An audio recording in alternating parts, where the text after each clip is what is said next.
अच्छा सर, मुझे अगला क्वेश्चन मेरा ये है कि लोग जो इन्वेस्टमेंट कर रहे हैं बिटकॉइंस में, आपने अभी जिक्र किया कि आपने अगर माइनिंग का सेटअप लगाना है तो सबसे पहले आपने डिसाइड करना है कि कौन सी करेंसी।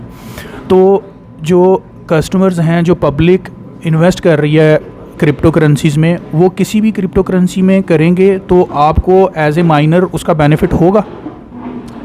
Very good question. जितने ज़्यादा लोग बिटकॉइन की माइनिंग करेंगे उतना ज़्यादा बिटकॉइन को सपोर्ट मिलेगी। होता क्या है, मैं माइन कर रहा हूँ तो मेरे जो वॉलेट है नाइस हैश का, उसमें बिटकॉइन आ रहा है, तो वो बिटकॉइन आ गया मेरे पास सर्कुलेशन में। जितना ज़्यादा बिटकॉइन लोग होल्ड करेंगे सर्कुलेशन में उतनी वैल्यू बढ़ेगी ना। तो जितने ज़्यादा माइनर्स बढ़ेंगे, great for the crypto society. जो मिनिमम थ्रेशोल्ड है क्रिप्टो का, that is supported by miners. Miners ख़त्म होते रहेंगे तो नीचे गिरती रहेगी वैल्यू। जिस तरह मई के अंदर चाइना के 2 शहर हैं जिनमें 50% ऑफ बिटकॉइन माइनिंग हो रही थी। दुनिया भर के अंदर जितनी बिटकॉइन माइनिंग थी 50% तकरीबन चाइना में हो रही थी भाई। क्रैकडाउन किया, माइनिंग को उन्होंने बंद किया, क्रिप्टो क्रैश हो गया। फिर वो वियतनाम चला गया, कोई मलेशिया चला गया, कोई कहीं चला गया, इधर उधर माइनिंग लोगों ने लगा दी तो वापस वैल्यू ऊपर आ गई। तो फ़ायदा ही फ़ायदा है जितने ज़्यादा माइनर्स लगेंगे। एक चीज़ जो मैं बता रहा था कि डिफरेंट क्रिप्टो के लिए माइनिंग डिफरेंट है।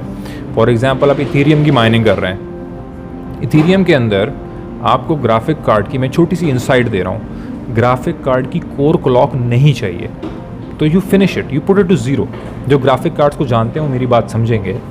कोर क्लॉक को आप ज़ीरो कर दो, मेमोरी क्लॉक को आप हाई कर दो, क्योंकि बिटकॉइन की जो ब्लॉकचेन की फ़ाइल है वो हैवी होती है, तो उसको मेमोरी क्लॉक चाहिए, उसको कोर क्लॉक नहीं चाहिए।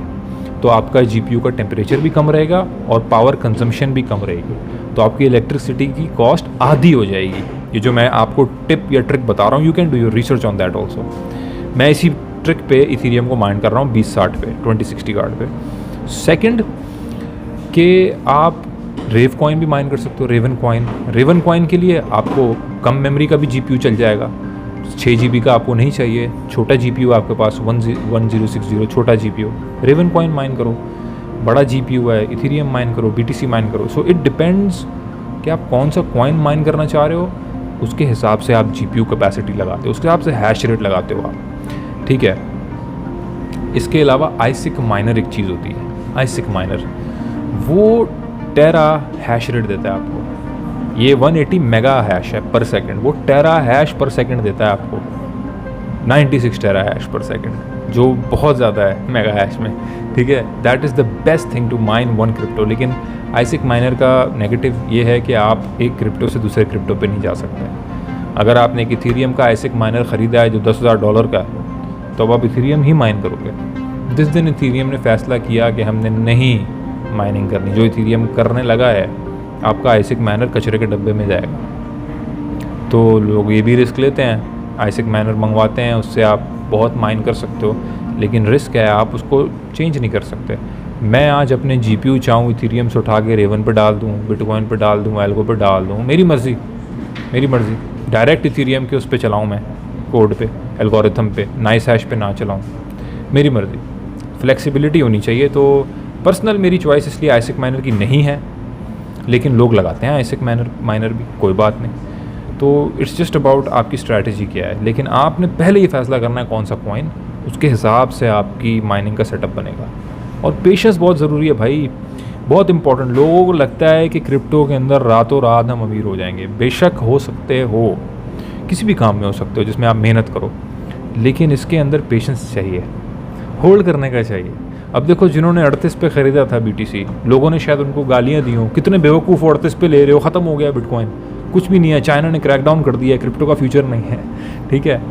66 पे आज 5 महीने गुजरे हैं, 66 डबल हो गया उनका। तो पेशेंस, होल्ड करना, पेशेंस रखना, that is very very important. Same with mining का पैसे रिकवर करने के लिए ही आपको 6-7 महीने का पेशेंस चाहिए। उसके बाद फिर आप प्रॉफिटेबिलिटी पे आते हो। तो ये है। अच्छा, इसके अंदर जिस तरह हम ये एक बिल्कुल नॉर्मल बिज़नेस की तरह, जो एक आप फिज़िकल सेटअप किसी भी XYZ मार्केट में लगाते हैं, ये उसकी तरह है कि आप इन्वेस्टमेंट करेंगे और उसके बाद आपको प्रॉफिट आना शुरू होगा। तो माइनिंग में जैसे आपने बताया है कि 6 से 7 महीने लगेंगे आपको ब्रेक इवन पे आने में।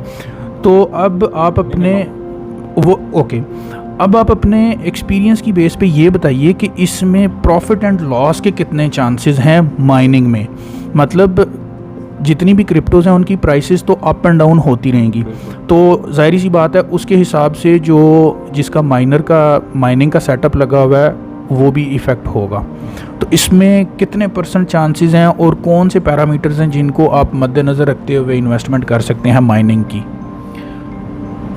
अगर आपको क्रिप्टो ब्लॉकचेन टेक्नोलॉजी के ऊपर भरोसा है and if you see a future of this in the world, और आपको पता है कि this is the future financial technical digital currency का, और फाइनेंशियल वर्ल्ड रेवोल्यूशनाइज हो रही है, there is absolutely no reason कि आप इसमें इन्वेस्ट ना करो। सिंपल, आई बिलीव कि ये एक टेक्निकल डिजिटल फाइनेंशियल रेवोल्यूशन है पूरी दुनिया के अंदर, तो उस बिलीफ पे मैं इन्वेस्ट कर रहा हूँ। और मैं अगर पूरे 5 साल के पिछले ट्रेंड देखूँ, आज की न्यूज़ देखूँ, बिटकॉइन के इतना ऊपर जाने का एक रीज़न ये भी है कि SEC security exchange commission USA का, वो बिटकॉइन को एक्सेप्ट करने जा रहा है। आप सोचो, बिटकॉइन को एज अ कमोडिटी एक्सेप्ट करने जा रहा है भाई। They are accepting the reality. Facebook, Tesla, Amazon, Twitter, बड़ी ऑर्गेनाइजेशन दुनिया में, गूगल, बिटकॉइन को होल्ड करके बैठे हुए हैं, उनकी बुक्स में है bitcoin. Why shouldn't I invest? There is no reason I should not. If I have the money और मैं इन्वेस्ट कर सकता हूँ, ऑफ कोर्स हर इन्वेस्टमेंट में रिस्क है। दुकान खोलो रिस्क है, कोई भी काम करो रिस्क है, इसमें भी रिस्क है। बट आई थिंक दुनिया के अंदर इस वक्त this is the biggest financial digital revolution, जहाँ पे कॉमन मैन के पास अपॉर्चुनिटी है कि वो, हम कहते थे ना कि यार घर बैठे पैसे छाप रहा है क्या, लिटरली आप वो कर सकते हो। ये पहले कभी नहीं था हिस्ट्री में कि आप लिटरली घर बैठ के पैसे छापो, ये अब हो रहा है। ऑफ कोर्स उसके लिए आपको सेटअप लगाना पड़ेगा, पेशेंस उसके लिए आपको दिखाना पड़ेगा, लेकिन क्या ये कभी हिस्ट्री में था किसी कॉमन मैन के पास अपॉर्चुनिटी? नहीं, आज है। तो क्यों ना इसका हम फ़ायदा उठाएं और देखें कि if it works very good for us और not. I don't see any reason कि इसका हम क्यों फ़ायदा ना उठाएं। अच्छा, एक क्रिप्टो करेंसी के हवाले से क्वेश्चन माइनिंग से हट के, लास्ट टाइम जब आपका इंटरव्यू किया था तो आपने मुझे बोला था कि अगर बिटकॉइंस परचेज़ किए हुए हैं तो इनको अभी होल्ड करो, इन फ्यूचर तकरीबन 3-4 माह तक इनकी प्राइस जो है वो अप होगी, और अभी बिल्कुल वही सिचुएशन है। तो अभी जो लोग हमारा इंटरव्यू देख रहे हैं और मैं भी, अगर फर्दर कोई लोग इन्वेस्ट करना चाहें क्रिप्टो करेंसी में, तो अभी आज की डेट में आप कौन सी क्रिप्टो करेंसी फ्यूचर को देखते हुए थोड़ा सा अपने एक्सपीरियंस की बेस पे मशवरा देंगे कि किस में इन्वेस्ट करना चाहिए? This is not a financial advice. फ़िलहाल मार्केट ऑल टाइम हाई पे है, तो इस वक्त तो मैं ख़ुद भी नहीं ख़रीदूँगा, कि मैं नहीं बोलूँगा ख़रीद लो जो बड़े कॉइन्स हैं, क्योंकि वो ऊपर जा रहे हैं।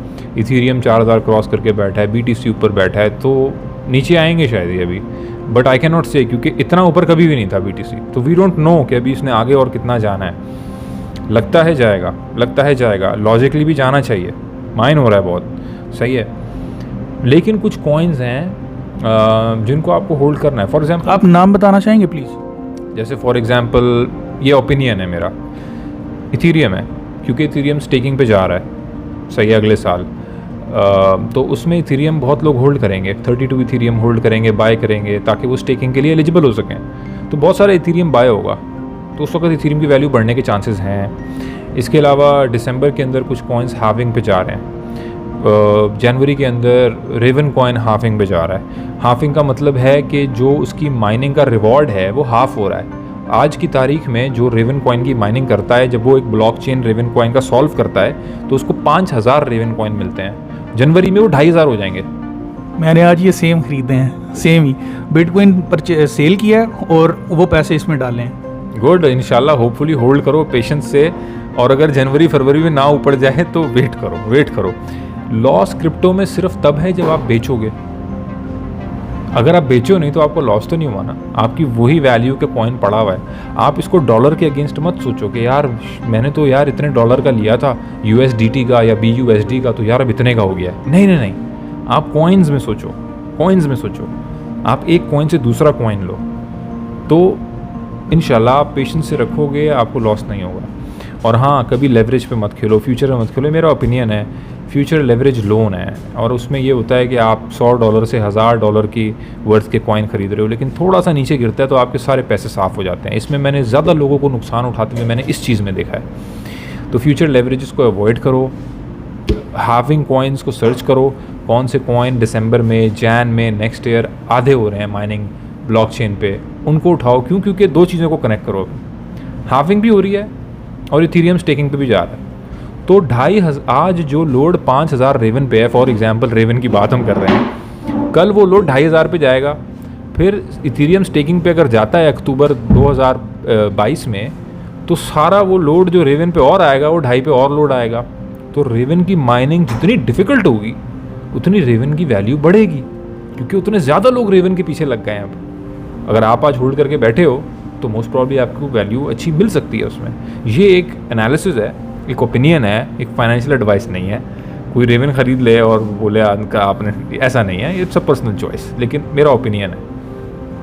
अच्छा सर, मेरा लास्ट क्वेश्चन माइनिंग के हवाले से, कि हमारा ये इंटरव्यू देखते हुए कोई भी बंदा जो है वो माइनिंग का माइंड बना के इन्वेस्टमेंट करने की तरफ आता है, तो उसको कम से कम कितने पैसे जो है वो इन्वेस्ट करने चाहिए और बैकअप कितना होना चाहिए अंदाज़न? पाकिस्तानी 8 लाख रुपए। और ये 8 लाख जो आप बता रहे हैं, चलें हम 8 से 10 कर लेते हैं, और ये आपने बताया कि 6 से 7 माह लगेंगे इसको ब्रेक इवन पे आने पे, तो इस चीज़ की क्या कंफर्मेशन है या कितने % चांसेस हैं कि शुरू के 6 से 7 या 8 माह में ये पैसा आपका कवर होगा और आप प्रॉफिट में चले जाएंगे? नहीं, इसकी कोई कंफर्मेशन नहीं है। ये आज की बिटकॉइन की वैल्यू के हिसाब से मैं कह रहा हूँ, जो कि ऑल टाइम हाई है, तो ये बढ़ भी सकता है। लेकिन देखो, आपका माइनिंग का पर्पज़ क्या है?